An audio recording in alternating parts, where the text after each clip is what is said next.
اگر آپ اپنی ماضی کی تلخ یادوں کو مرنے نہیں دیں گے تو یہ آپ کو موجودہ حال کی خوشیاں کبھی جینے نہیں دے گا۔ زندگی میں ملنے والے ہر طرح کے لوگوں کو ٹھیک کرنے کی کوشش مت کریں۔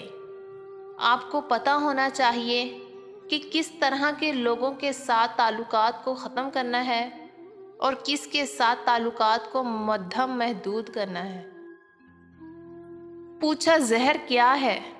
فرمایا ہر وہ چیز جو اضافی ہے وہ زہر ہے، پھر چاہے وہ دولت ہو، گھمنڈ ہو، انا ہو اور چاہے محبت۔ لوگ منت مانگتے ہیں، دھاگے باندھتے ہیں۔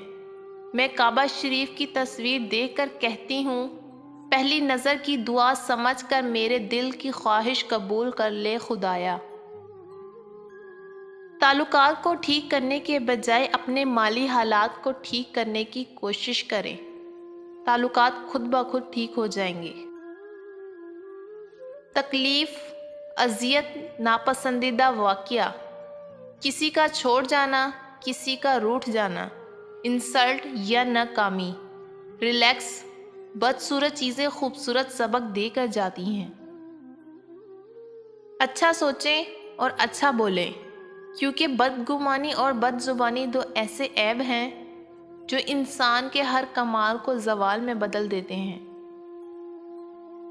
انسان کو اللہ تعالیٰ نے بہترین سانچے میں ڈال کر پیدا کیا ہے، جنتی اور جہنمی وہ خود بنتا ہے۔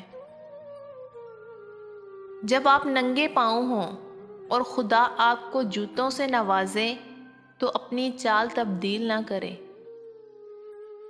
جو عورت بار بار مرد کی طرف دیکھے تو سمجھ جاؤ کہ وہ مرد سے شدید پیار کی طلبگار ہے۔